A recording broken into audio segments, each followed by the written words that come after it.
Oh, hello, my friends. Welcome to Lipstick and Lap Times, the first one of very many. I am your host, Kimberly Robinson, and I am here to give raw truth and funness to every woman, man, no matter what you want to say.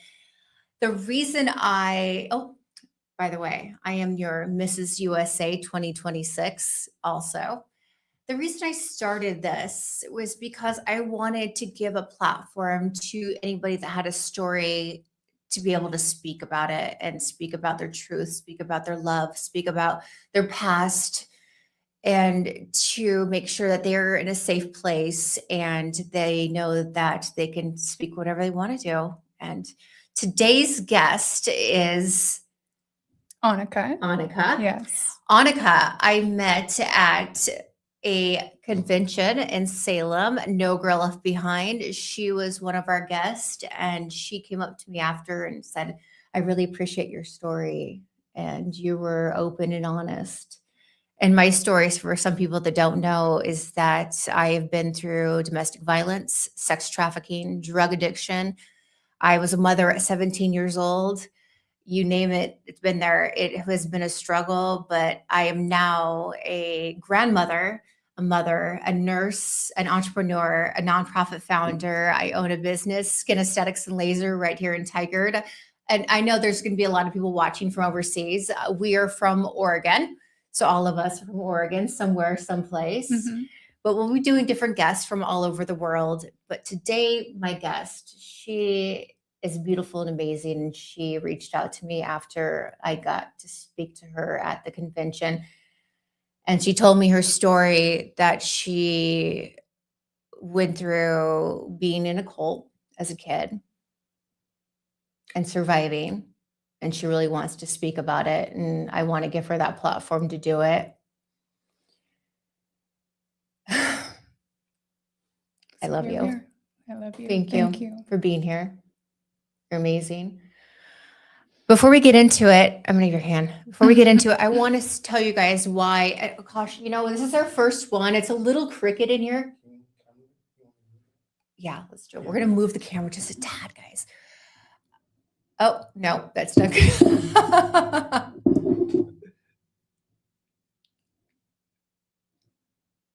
Oh, there we go. Thank you.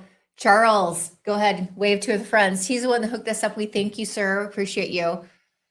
Today, I wanted you guys, the reason I started this, another just being Mrs. USA, the reason why is because I've been through a lot. And I want these women, men, I don't care who you are, whatever your sex, your gender is, I want you to have a platform to speak to anybody in the way you want to speak. This is not a place that we are speaking down upon people or scandalous or just, this is a place where we're going to speak our truth. So in some ways, it's going to be affecting you or heartfelt, or if you feel something negative about it, please, you can put in the comments. We will comment back to it, but please, this is a safe place for everybody. So this is a place where you can hear and you can listen. And I think everybody's going to really resonate with anything, no matter what it is. And the reason I call it Lipstick and Lap Times is because I'm in the beauty industry. I own a medical spa as well as I'm Mrs. USA 2026, but I'm also a race car driver. I'm breaking barriers for women in the race car industry or just the car industry. And I've been doing this for years. And my husband and I both race for not just cancer awareness, but I race for domestic violence. Break the Chain is who I race for, one of my sponsors. So I'm very proud. And if you guys get an opportunity to go out to Woodburn Drag Strip, that is our home drag strip in Woodburn, Oregon. But we travel all around the world to go race for cancer awareness as well as domestic violence, and addiction awareness. So on to our note and to our guest. I'm blessed to have her here. She's amazing and beautiful. She's going to tell us her story. And first thing I would love you to do is just tell me a little bit about yourself and just you in general. Yeah, current day, I am a mom to a beautiful 4-year-old daughter. I'm a seamstress. I'm an entrepreneur. I've got my hands kind of in everything. I'd like to call myself a creative. I love the modeling industry, the fashion industry, and just working on projects here and there that resonate with me. I'm starting a book, I'm writing a book about my story. And I was like, I've been on a few cult podcasts, never live though, never in person. So this is fun. And I've been able to share my story. And then having said that, there's a few parts I have not shared. And there's a lot of guilt and shame around it. And I was like, I need to get this public because I have been shamed by other people for the things that I went through and the choices I made after I got out of the cult. But I've never been able to stand proudly and say, this is who I was, this is what I went through, and this is what I've overcome, and this is how you can overcome. And so that's why I'm here. That's why I'm here to tell my story, because I want to help people that have been through situations similar to myself, that they can see the light and the way out and make decisions maybe similar, hopefully to find a path to follow that they might not have otherwise hadn't they heard my story. I love that. And I really praise you because that's very brave of you. Yeah. You're I love you. Thank you. Thank you for being here. Thank you for sharing that. And for you as a woman doing that, it's going to bring barriers for other women that are going to recognize what you're doing and to give back. So I was in Vegas. I grew up in Vegas at times and not time, excuse me, during my 20s. And I met a gal at the strip club that was part of a cult that was across seas. And she told me a lot about her stuff. And the cult was actually on TV. And I could see in her heart and a lot of things she talked about that she was never really whole as a person, that it just bugged her and it took her down. And I feel like she didn't have that platform to be able to talk about it, but she would tell me about it. And I never grew up in a super religious family. We were Christians, but I didn't really have to go to church to do those things. And a cult could be so many different things, right? It could be a religious cult. It could be different things. And I'm not super educated on it, so I can't really speak about it. But I would really love for you to tell everyone about your survival and how this started and what you remember. And I want you to be as open as you want to about it. Because I feel that if we hide things as people and don't talk about it, like, for example, I said, hey, one of my ex-husbands called my daughter, I hope you die, you fat bitch, right? That's the truth. I want you to be honest and open about these things that recognizing those cues and recognizing the things that you need to do. So the platform is yours, and please feel free to stop or do whatever you need to do, but I would love to hear more. Okay. So starting in it, I mean, I was born in it. My dad was born in it. My mom ended up marrying my dad, ended up getting in it as well. I was born in it. It's a high control religion. I call it a cult because they're very isolating to, like, not communicating with outside people, not being friends with people outside of the religion. And then if you leave, you get ostracized, you get isolated. Family can talk to you, but it's a bit discouraged. So I grew up in it from, 0 to 18. It's all I knew. And my earliest memories was of, just sitting in church, curled up, and the pastor yelling, a lot of yelling. And it was my normal going to church, 3, 4, or 5 times a week. And I'm not saying that's, necessarily a negative thing, but with as much control, like having to ask for permission to leave town, permission to move, different things like that to the pastor, that's replacing him with God, basically. And that's what happened, is he became a form of what he considered to be God. May I ask you a question? Yeah.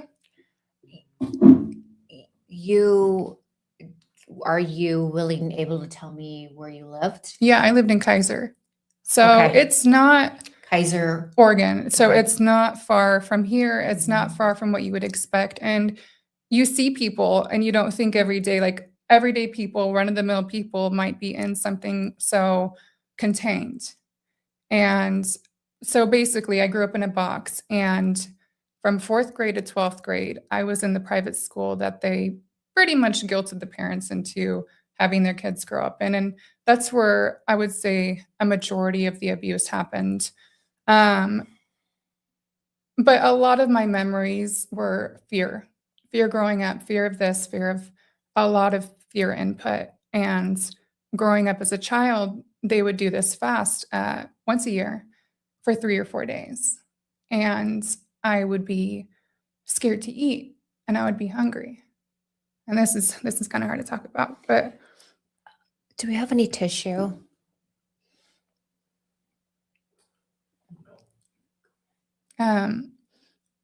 the longest we went was 4 days. But I remember as a child, we would do this fast and then we would do communion. And, it was taught that if you didn't do the fast correctly, you were, in disobedience to God, blah, blah, blah. And so I would be scared to eat and I would be sad that I was hungry because I was scared to go to hell.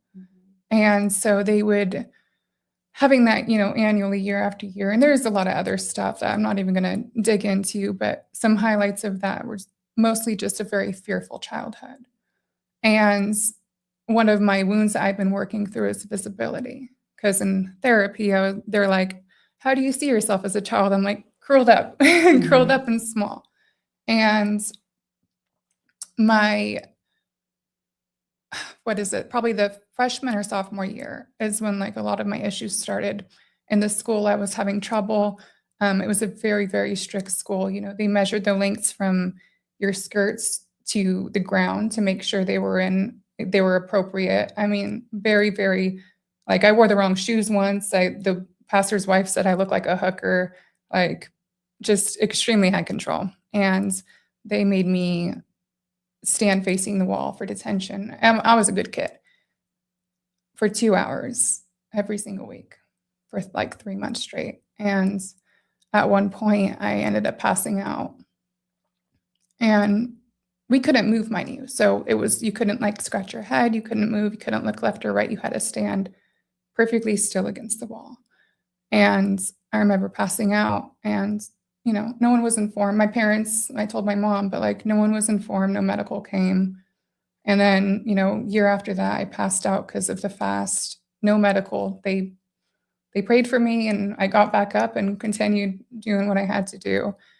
And what that turned into as an adult that I had realized is having trouble asking for help and expressing my needs because they weren't heard. They weren't allowed to be heard and they were punished. But I'm working through those. And those were like, I would say the biggest highlights were like just high control and the abuse that went on and mostly the abuse that I witnessed because I just tried to stay as perfect as possible. Obviously that goes on to being a perfectionist as an adult, looking for outside validation, looking for someone to tell you what to do, ending up in controlling situations. And I was 16 and I discovered the gym. Well, I discovered that I had some weight to lose. And then I was like, Mom, why didn't you tell me? I was a little bit, and she's like, oh, you're good. You're healthy. And I was like, well, I'm going to join the gym. And fitness saved me. The gym saved me. I started going there. I'd wear my long skirts and my long sleeves and my hair in my bun. And I ended up meeting actually a coworker of my dad's at the time. And he goes, why didn't you ever do Zumba? And I was like, well, we're not allowed to dance or play sports or anything else, outside of the religion. And he's like, oh, Can I ask you another question? I don't mean to interrupt. What religion is it? It was Pentecostal. Okay. Yeah. And your nationality is? I'm French and Irish, but I was born American. Okay. Yeah. So he was like, oh, that's kind of like, why wouldn't you be allowed to dance? And he was very surprised. And I was like, shouldn't I be surprised at this? Because why is everyone dancing and I'm not allowed to? And I started thinking, and obviously I'm also in the midst of serving this detention week in, week out, standing facing the wall. dealing with witnessing everything that I've been witnessing. And I started thinking, and I was like, I have to get out of here. And, it was to the point, and this is over a span of a couple of years. I decided to leave. I was just going to play it cool until I was 18. I could leave.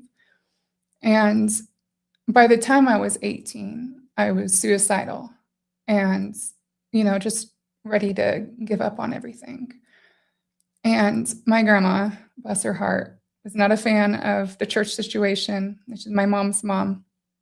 And my sister had gotten out by then. And I used my email and her phone, created an email because I had no access. We weren't allowed to have internet. We had no access to outside. I had no phone.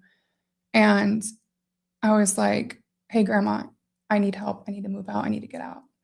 And at the time, my sister had allowed me to move in. So I wrote a letter. I wrote a long letter to my parents. I said, this is not, I'm still your daughter, but this is not for me. And I need to leave before something happens. And my grandma came, she got my stuff, and she moved me out. And I'm telling you this story, and this part of the story is so important because all it takes is finding one person outside of the cult to help you. Make one friend, frequent one place. You had your grandma, and that's huge. I had my grandma. Yeah. That's very rare. And Yeah. I don't want to say lucky, but in almost a way from knowing people that were in cults, they don't have anybody, So go ahead. I'm sorry. No. Yeah. So she helped me, and bless her heart, because she saved me and she helped me. And shortly after I got out, my parents actually left, and thankfully. But are you a part of their lives anymore? I am. Yeah. It's a different dynamic, I would say, but there's something that I learned that is, I would say, stronger than forgiveness, and that's acceptance. Amen, sister. Because there's a lot of things that I can't forgive. And I don't think that I need to, but I can accept, hey, this is my upbringing, this is what happened, and this is how I'm going to choose to move forward. And that puts the responsibility and that puts the ball in my court versus giving somebody power and just being like, okay, well, it's all gone. It never happens. And living from that mindset, I think, has been a lot more powerful for me. Yeah. I love that. Yeah.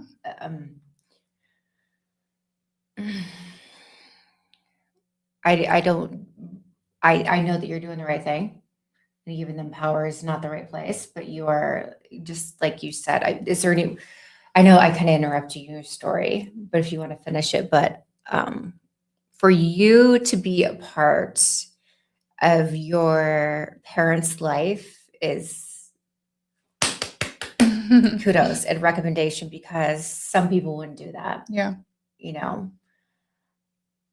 Acceptance on that.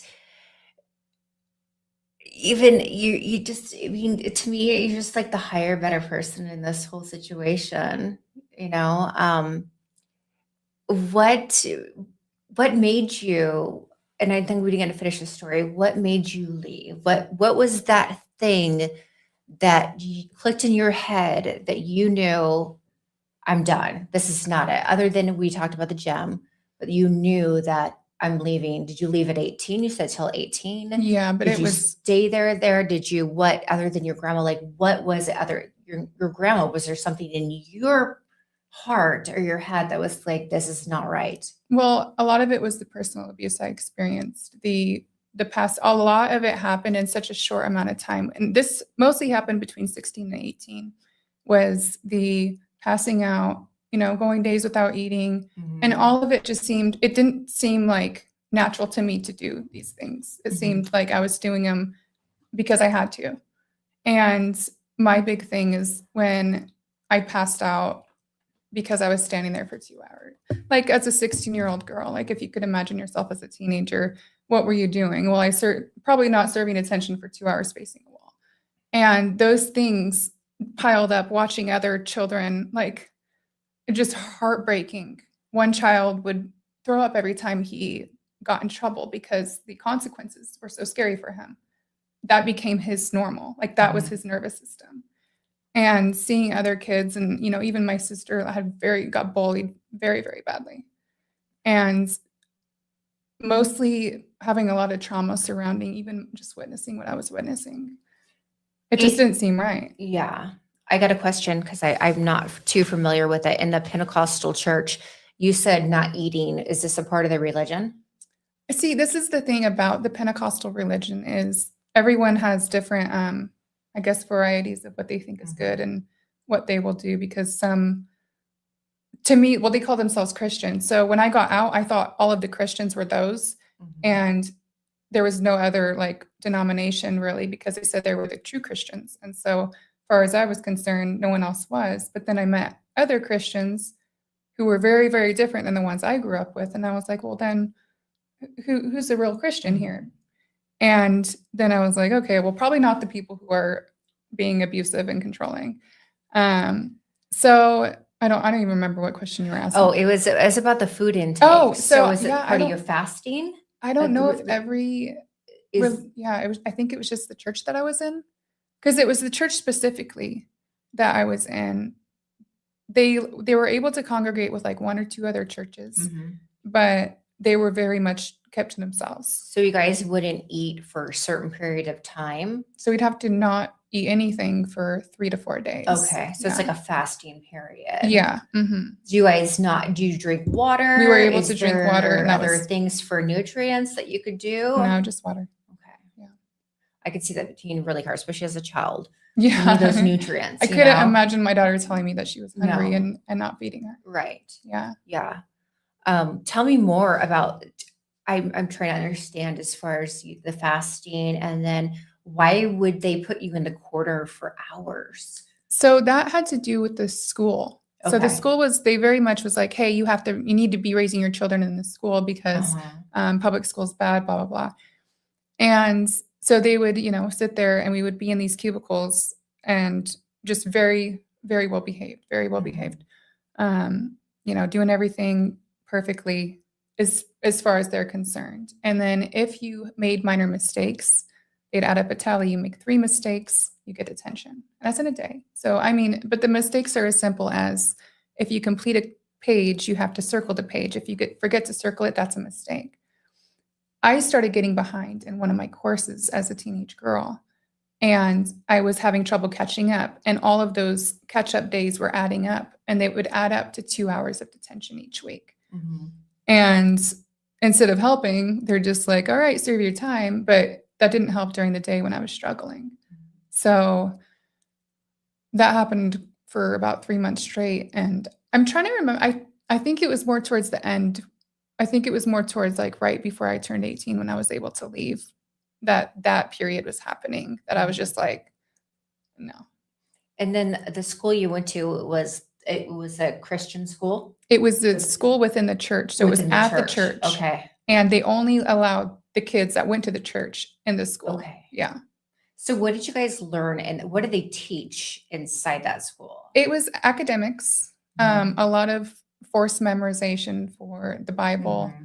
And here's another example is if you didn't do it correctly, you'd get in trouble. If you didn't recite it correctly, you'd get in trouble.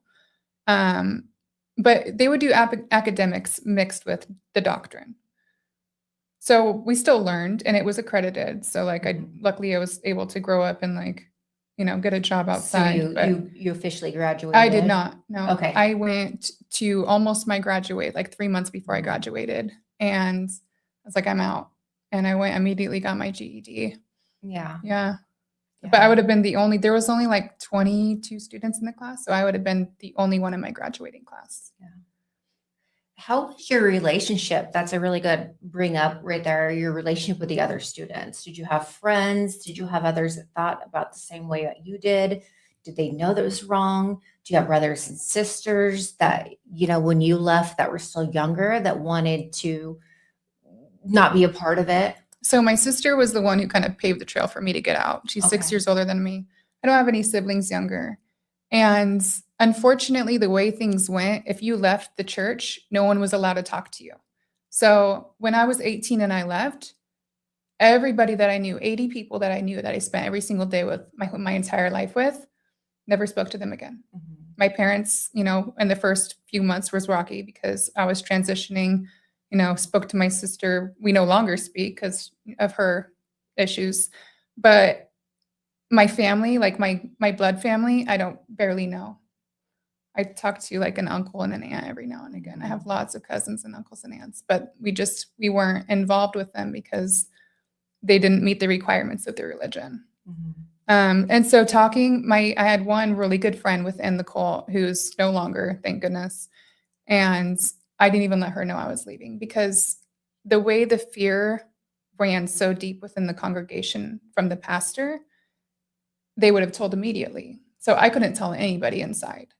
I had to keep that to myself. And then when it happens, everyone was shocked and surprised. But, I had to do me. Yeah. Yeah. Do you, what is your support system right now? So that's a big one and what I wanted to talk about. Because had I had a support system, I mean, we're groomed in that church to be young, married, several babies by the time you're 20, 22. And so what I saw my future as I'm going to be stuck here, with, a traditional family, which is good for some people, not so good for others. And so when I got out, I was like, okay, so the thing I'm supposed to do is get a boyfriend. Well, what do you think is going to happen when you have no knowledge of internet safety, of any of the outside world and how the social interactions? I was so socially shocked. People would talk to me that didn't go to the church and I look at them like, right. Yeah. And so two different worlds. I got myself in some bad situations. I ended up dating a convicted rapist, had no idea until his PO called saying, hey, do you know this guy's got, he used the last name, and I thought I was doing my due diligence. Nothing popped up on the false name he gave me. And I ended up raped, sexually assaulted several times. And these things could have been prevented had I had a support system. I ended up in controlling really abusive relationships. And then, later on a stripper pole. So by the time I was 21, I was partying every day, doing drugs, just an absolute mess. And that's the part of the story that I've yet to tell anybody, that I've yet to make public, especially something as serious as, sexual assault and rape.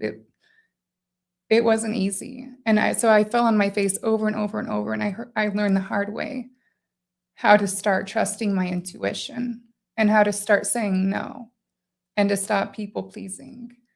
Because to go back to the person that I dated that was a convicted rapist, I met him online. I met him in person. I immediately got sick to my stomach. That was my intuition saying, hey, this isn't right. But all I knew and all I was taught was listen to men. Because that's what you're supposed to do. Men first, men first, men first. Listen. And so I kept listening to all of these men who did not have my best interest and putting myself in situations that were dangerous. And, thankfully I'm still alive. I'm still well, but it's taken some therapy and some inner work for sure. And we get deep into that. And talking about this is a part of healing, right? Yeah. In that situation and moving forward in your life and finding that those relationships are toxic and not really understanding and knowing, even though you were in a cult, it's still a part of growing up too. Yeah.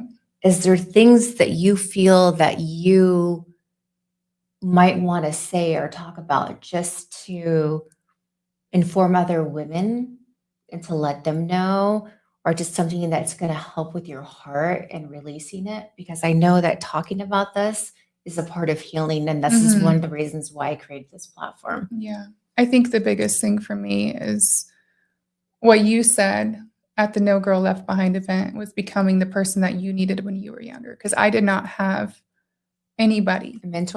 A mentor, someone who's out spreading awareness. Because there could be someone with access to the internet listening to this right now dead in the middle of a cult or a high control religion, wanting out and not having ideas or clues of which step to take. And that's why I'm going to be writing my book. And that's why I'm on this podcast, because I need other people to be aware that you see people out in public. And if you see them even dressed a little different, it might not be their choice. And now I think that's why I celebrate fashion so much, is because the freedom of dress is huge for me. It runs deep. And I grew up sewing my own clothes. I love that. I was so you're a self-taught. designer. That's I me, have. girl, too. I'm like put together something. I'll go like to the store. Like I'm the designer. You're definitely, and this, we're gonna just break this little chain for just a minute. She is totally high fashion, height, and model all the way.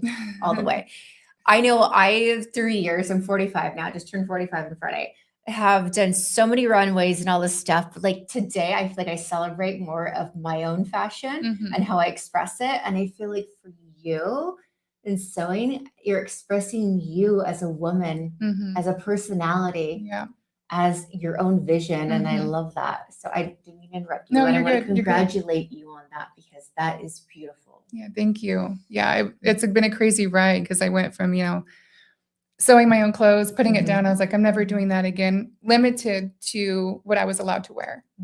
And then getting out, ended up, becoming an adult entertainer, and then bartending for a long time, selling cars. And now I'm back being a seamstress, and I work for a larger company. And I don't do like clothing designs per se, but here and there I'll make a little something.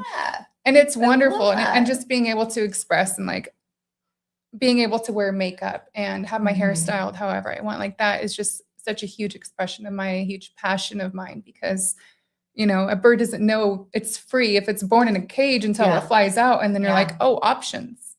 So that's part of what saved me, was finding the fashion community when I was young too. But unfortunately that goes into, photographers who also don't have your best interests. Sure. And that the women I'm going to tell you right now, you should be aware of that, and you should do your research no matter what it is. Yeah. And then be very cautious when people online or ask you to model for them or do anything. You need to bring somebody with you. It is a big thing, and it's a very big thing, especially in high fashion or in just that world in general. Yeah. Yeah. Because there's photos online I wish I could take down, but signed a contract. Yeah. Yeah. So lots of lessons learned on that too. But being able to find a community when you get out of the cult, find a hobby, find something that interests you, particularly one that you weren't allowed to do, like modeling. Like, what did you do? Modeling. Okay. I was like, what? I can dress up in whatever and take pictures? And I could totally see that. Yeah. You are that. So I love it. Thanks. Doing that and like just getting into that space. I've made so many friends, so many connections. Or, if you like bowling, find a bowling team. Something that I love bowling. Let's bowl together. I'm not like so bowling? good. No. When I have nails, it's okay. When I have nails, I was like, no, and then I blame it on my nails. But yeah, that's what I would say. My biggest thing is just find a community. And that's when I moved to Portland. I was around 20. Yeah. I moved to Portland. I wanted to, erase my memories. Are you in Portland right now? I'm in Hillsboro. Okay. So you went to Salem for that. And I love that I love that you transitioned. And I'm not saying anything bad. I'm going to say it though. You have to get out of your element to be able to grow. Okay. It's a small town in Salem. It's a small town in general. Everybody knows everybody, but you have to be out of your element, and you have to think worldly. Yeah. It is your oyster. Right. And I love that you moved. Yeah. And I was like, well, first of all, aside from the memories, and why I returned to Salem is because it doesn't hold power for me anymore. Yeah. And I've healed from that. And before I'd be like, no, I don't want to go to Salem. Like it just bad memories everywhere. And now I go back there. I'm like, I'm going to create new memories and the person who I am today versus who I was, and not let that filter give any power. And so, and obviously Marissa, because she's great. Yeah. So I had to return and say hi to Hey, her. shout out. No girl left behind. Whoop, whoop. So let's do this. What brings you joy today? First and foremost, obviously, my little girl.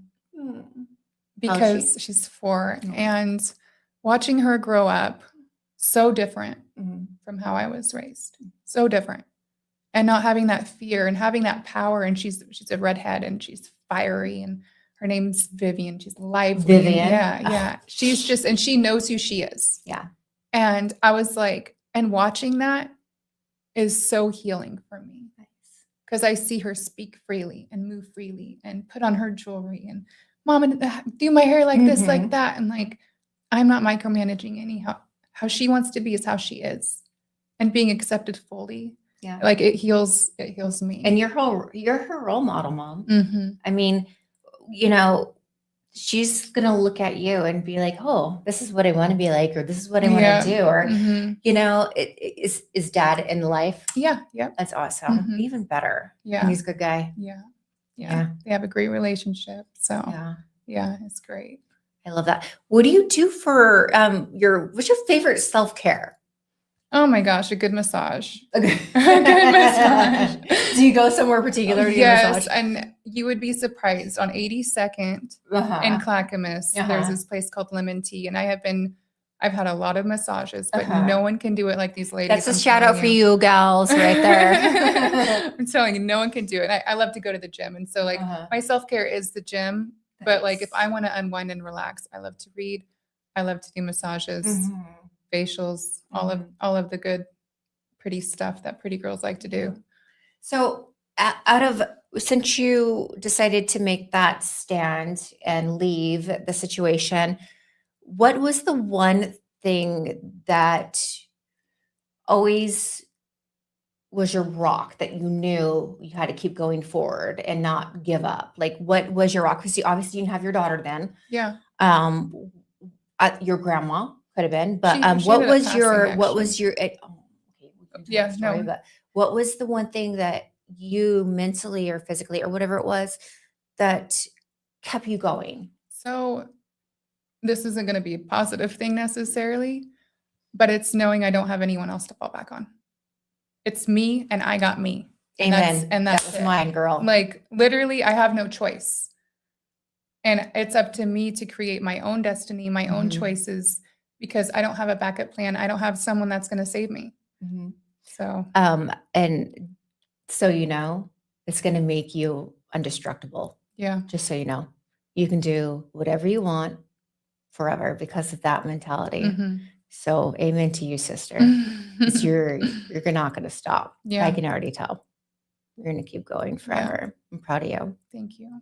Thank you to be my friend. Yes. Let's do some fun stuff. I did do some I just want to do fun things a little bit before I don't even know what is our time on here. Who wants to watch for an hour, but we can do a funny joke. I love the story. I just love the story. And I'm so blessed to have you in my life now. And I'm so glad that you reached out to me. And I was so happy that I can inspire you. And that was my main goal, Yeah. just as a woman in general, Mhm. because like I said, I didn't have a mentor either. Yeah. And to give that back to somebody else and to be able to tell their story is going to be a huge thing, because you're going to be doing that for the other women too as well. Yeah. And that's called a chain, and that's called success, and that's Yeah. called creating a movement. Mhm. Yeah. What does living authentically mean to you? So as of late, that has been my motto. I love And growing up as a perfectionist, having to perform, having to be perfect, Mhm. living authentically is showing my messy self Mhm. without apology. I love it. Yeah. See? And so not being perfect in everything I do, but just making that step and taking that step to me, and whatever resonates, whatever feels right is living authentically to me. You know what? There's a reason why you're here. This is why I Mhm. created that. Yeah. This is why I created this right here, my friends, because I want women like this, or men, or whoever they are, to be able to speak authentically about their experiences. And I think you're the perfect first guest, because this is how we should be, because we need to bring awareness to anything Yeah. that might be. I obviously your daughter probably brings you joy today, and your Yes. family. Is there anything that you feel that you want to give our first ever audience, and this is going to be worldwide, just FYI, do you want to tell anybody? Because I do know from experience in my life that I've met other women that have been in cults that were sexually involved and things like that, that were very, I mean, the whole thing is sad. And I never experienced that, so I can't speak upon that. But I feel that you as a woman, or just in general experience that, could give some insight or some hope to others across the world. And what would you like to say to them? I would say, this is going to sound hating, but I'm going to say, because it's my authentic self, is to decenter men as a woman and build yourself up and heal before seeking for permission or anything outside of yourself. Okay. Yeah. Okay. I love it. Well, thank you. Everything you've overcome. One more thing. What message do you want the listeners to leave with tonight, other than what you just said? Something positive, something amazing. Especially give these women out here. They need you. Yeah. They need you. What do you have to say to them? I would say take that step, even if it's scary. And if your legs shake and if your voice shakes, take that step, because it's how you build confidence. It's how you build power within yourself and self-trust. Thank you. I love that. Thank you, friends, for being here and doing our first podcast of many. I'm so excited. So listen, this is our first. The next one's going to be next month. And it's going to be Jamie Marvelous, our Ms. Canada. She is so funny. She's hilarious. She's one of my Sash sisters. I met her in New York. She's goofy. She's like on Broadway, and she's all, oh, and she'll do all these, like, she's also, what is that called when you're 1 2 3 3 3 4 4 4? What is that called? I don't know this. What is that called, you guys? When you're raffling off stuff, or just like auctioneer. She's an auctioneer. She's actually an auctioneer, and she's an actress. She is so amazing. I love her. She's going to talk about her life in Canada, her experience with Queen of the World, being an auctioneer, and then just anything raw, whichever wants to talk about. But I want to give this platform to everyone here. I want you guys to reach out. If you want to speak about something you've been through, you just want to talk in general, it's open to anybody and everybody. You can reach out at mrskimberlyrobinson.com. This is Lipstick and Lap Times at YouTube. You can also reach out there and comment as well. And then my IG hashtag is mrs.usa.2026. Do you want to tell anybody your information? Annika_Cherie_official. Okay. And then I want a big shout out. Come over here, Charles. To my friend Charles, my new friend now. I just met him today. He's hooking this whole plate thing up. He's amazing. What I want to do say is that I don't know him very well, but I just met him. He's a cool entrepreneur, and I love what he's doing for Portland. Cheers to that. Growing up in Vancouver. And do you want to say anything? Oh, I'm happy to be here. You all did a great job. Thank you. Thanks for being here. Yeah, and watch out for the fashion shows he's going to be putting on. Summer Glow Fashion Show. Summer Glow Fashion Show. Actually, one of my gals from New York. Casting's on the 31st. Casting's on the 31st, on May 31st. So that is this Sunday. If you, any models, you guys want to hang out? I mean, are you looking for fashion designers too? We have enough. Oh, yeah. Gosh, there's that many here in Oregon? We want sponsors there. Oh, so sponsors. People involved in fashion, people who want to help and volunteer, you're open to come. Yeah, volunteer, fashion, sponsors. It sounds like a fantastic thing. I actually had a gal reach out for me from New York. I was looking at it, and she's actually sent me your information. And I was like, oh, man, this is reaching out there. You're doing good. Proud of you, especially from Oregonian to Oregonian. I'm proud of you. You make some things. So, hey, love you guys. Till next time, I'll see you next week. You guys have a fantastic week and weekend. Lipstick and Lap Times.